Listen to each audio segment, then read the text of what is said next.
نماز تو حضرت عمر رضی اللہ عنہ کو فوراً ہوش آ گئے. فرمایا نماز کہ ہاں نماز تو وہ چیز ہے کہ جس کے بغیر اسلام میں مسلمان کا کوئی حصہ نہیں ہے. اس لیے میرے بزرگ دوستوں کفر و اسلام کے درمیان فرق کرنے والی چیز ہے نماز. یہ تو پورا مجمع طے کر لے کہ انشاءاللہ نماز نہیں چھوڑیں گے. یہ تو ممکن ہی نہیں ہے کہ مسلمان نماز چھوڑ دے. دیکھو کفر اسلام کے درمیان فرق کرنے والی چیز صرف نماز ہے. اس کا کیا مطلب ہے کہ مسلمان سے کوئی بھی گناہ ہو سکتا ہے. مسلمان سے کوئی بھی گناہ ہو سکتا ہے بتقاضا بشریت. اس کی حیوانیت، اس کی بشریت اس پر غالب آ سکتی ہے. لیکن مسلمان سے کوئی بھی گناہ ہو سکتا ہے لیکن مسلمان نماز نہیں چھوڑ سکتا. اور اللہ کو نہ ماننے والا کہ اس سے کوئی بھی خیر کا کام ہو سکتا ہے. اللہ کو نہ ماننے والا کہ اس سے کوئی بھی خیر کا کام ہو سکتا ہے. بہت سے اللہ کو نہ ماننے والے شراب نہیں پیتے، زنا نہیں کرتے، چوری نہیں کرتے، غبن تجارت میں دھوکہ نہیں دیتے، کسی کی عزت سے نہیں کھیلتے، غریبوں پر مال تقسیم غریبوں پر مال خرچ کرتے ہیں، یتیموں کے کام آتے ہیں، یتیم خانے بنوا دیتے ہیں، بہت سارے خیر کے کام کرتے ہیں. اور بہت سے برے کام اللہ کو نہ ماننے والے نہیں کرتے مگر نماز نہیں پڑھ سکتے. یہ مطلب ہے کفر اسلام کے درمیان فرق کرنے والی چیز نماز. اس لیے پورا مجمع یہ طے کر لے کہ انشاءاللہ آج عہد کرتے ہیں کہ آج کے بعد نماز نہیں چھوڑیں گے. نماز کے چھوڑنے کا تو مومن سے تصور ہی نہیں کیا جا سکتا. ہاں یہ ممکن ہے کہ مومن سے کہ مسلمان سے کوئی حرام ہو جائے لیکن مسلمان نماز چھوڑ دے کہ مسلمان سے نماز کے چھوٹنے کا کوئی امکان نہیں ہے. اس لیے میرے بزرگوں دوستوں نماز پر قائم ہو جاؤ اور نماز کو قائم کر دو. یہ دو ذمہ داریاں ہیں، نماز قائم کرنا، نماز پر قائم رہنا. کہ نماز کو قائم کرو کہ نماز کو درست کرو، اور نماز کو قائم کرو کہ دنیا میں کوئی بے نمازی نہ رہے. اس کے لیے اپنے مقام پر ایک محنت ہے، مقامی محنت مسجد کو آباد رکھنے کی. جتنا تعلق مسلمان کا مسجد سے بڑھے گا اتنی مسلمان کی زندگی میں دین آئے گا. حضرت فرماتے تھے کہ جس طبقے کا مسجد سے تعلق نہیں ہے اس میں دین کے آنے کا کوئی راستہ نہیں ہے. اس لیے میرے بزرگوں دوستوں عزیزوں ہم اپنے مقام پر رہتے ہوئے اپنے گشتوں کا، اپنی تعلیم کا، گھر کی تعلیم کا، مسجد کی تعلیم کا خوب اہتمام کریں. کم سے کم 2.5 گھنٹے، اس سے کم کی تو گنجائش ہی نہیں ہے. سوچو صحیح، اللہ نے جس کام کے لیے پیدا کیا ہے اس میں 2.5 گھنٹے پہ جھگڑ رہے ہیں کہ 2.5 گھنٹے کم ہے یا زیادہ ہے. اپنے 24 گھنٹے کو 3 حصوں میں تقسیم کر لو. 8 گھنٹے کمائی کے لیے، 8 گھنٹے بیوی بچوں کے لیے، 8 گھنٹے مسجد کے لیے.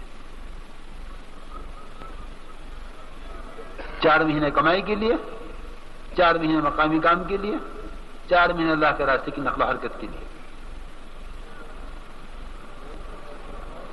جس کام کے لیے بھیجے گئے اس کو 1/3 تو مل جاوے. اس لیے ارادے کرو، نیتیں کرو کہ انشاءاللہ ہم اب تک کی غفلت کو اللہ معاف فرما دے. آئندہ ہم اس کام کو اپنا کام بنا کر کریں گے بھائی انشاءاللہ. بھائی کچھ کہنا چاہ رہے تھے. ایک بات یاد کرنی ہے کہ ہمارا اتنا بڑا مجمع یہ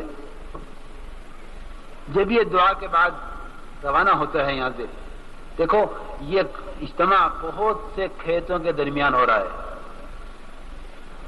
اللہ رب العزت جزائے خیر دے ان لوگوں کو جنہوں نے یہ قربانی دی ہے. کہ زمین پیش کرنا انصار کا کام تھا،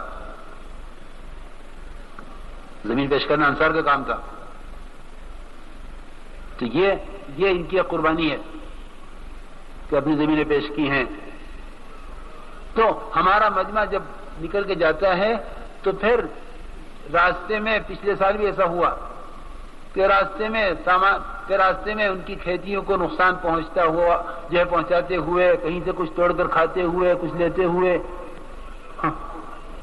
یہ شکایت کی کاشتکاروں نے ہم سے کہ جب آپ کا مجمع نکل کر گیا اجتماع گاہ سے، کیونکہ معاملات تو بہت نازک لائن ہے، خبر نہیں کس کی ایسی کون سی چیز ہم نے قبضائی ہے کہ جس سے آخرت میں ہماری ساری نیکیاں تل جائیں کہ بڑا دین کا کام کیا، مگر وہ ایک چیز کسی کی ایسی قبضائی تھی کہ آخرت میں ساری نیکیاں اس میں تل گئیں۔ اس لیے بھائی اس بات کا بہت خیال رکھا جاوے کہ واپسی میں ہمارا مجمع اس طرح گزرے کہ ان کھیتیوں کا کوئی نقصان نہ ہو۔ یہ تو انصار کا کام تھا کہ انہوں نے اپنی زمینیں پیش کی ہیں، لیکن مہاجرین نے ان کی اس قربانی کا بدلہ یہ دیا کہ ان کو دین بھی سکھلایا، ان کے شکر گزار ہوئے، یہ نہیں کہ ان کو نقصان پہنچاتے الٹا۔ اس لیے مجمع اس بات کا بہت خیال رکھے کہ یہاں سے واپسی میں گزرتے ہوئے، کیونکہ سارے کھیتوں سے گزرنا ہے، کہ کھیتوں سے مجمع گزرے گا کہ کسی کی کھیتی کو، کسی کی چیز کو، کسی کی پیداوار کو کوئی نقصان نہ ہو۔ ہاں یہ ان کا احسان ہے کہ زمین پیش کی ہے، یہ ہمارا احسان ہوگا کہ ہماری ذات سے ان کو کوئی نقصان نہ پہنچے۔ پچھلے سال ایسا ہوا کہ لوگ گزرتے ہوئے کوئی کسی کے جو ہے پھل توڑ کے لے گیا، کوئی کہیں سے جو ہے سبزی اکھاڑ کر لے گیا، یہ حرام، قطعاً حرام۔ ہم دیکھتے ہیں نا سفروں میں چلتے ہوئے کہ وہ آگے گنے کی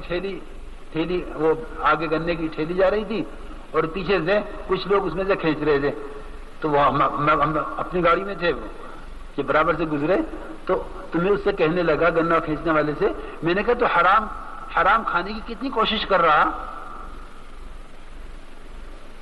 حرام کھانے کی کتنی کوشش میں ہے تو جو گنا وہ بندھے ہوئے اس میں سے وہ جو اس میں سے کھینچ نہیں رہا، تو کوشش کر رہا نکالنے کی، تو میرے گاڑی سے اس کو ہاتھ پکڑ کے کہا تو حرام کھانے کی کتنی کوشش کر رہا، تو بڑا شرمندہ ہوا، کہنے کہ جی یہ حرام ہے۔ میں نے کہا اور کیا حرام ہے کہ یہ تو سب کرتے ہیں۔ اس لیے بھائی دیکھو، کسی چیز کو معمولی سمجھنا، کسی گناہ کو معمولی سمجھنا اس چھوٹے گناہ کو بڑا بنا دیتا ہے۔ اس لیے سارے مجمع سے بہت وضاحت کے ساتھ یہ درخواست ہے کہ ہم یہاں سے اس طرح نکلیں کہ ان زمین پیش کرنے والوں کی زمین کا، ان کی پیداوار کا، ان کی سبزیوں کا کوئی نقصان نہ ہو۔ ہاں یہ سوچنا کہ یہ تو معمولی چیز ہے، لے چلو۔ ایک آدمی ایک کرائے کے مکان میں ٹھہرا، کرائے کے مکان میں، اور اس نے اپنے گھر خط لکھا، تو خط لکھنے میں سیاہی اس پہ کاغذ پر پھیل گئی، تو یہ خیال آیا کہ ذرا سی مٹی کھرچ کے اس پہ کاغذ پہ ڈال دوں، اتنی سی مٹی ذرا سی۔ تو جب اس نے ارادہ کیا وہ کھرچنے کا، تو اس کو آواز آئی مکان میں غیب سے، سیعلم المستخف بالتراب ما یلقى غدا من طول الحساب، کہ اس مٹی کی چٹکی کو معمولی سمجھنے والا، اسے کل پتہ چلے گا قیامت میں کہ اللہ کے یہاں اسے حساب اس کا کتنا لمبا دینا ہے۔ اس لیے میرے بزرگوں دوستوں، ایک تو اس بات کا خیال رکھیں۔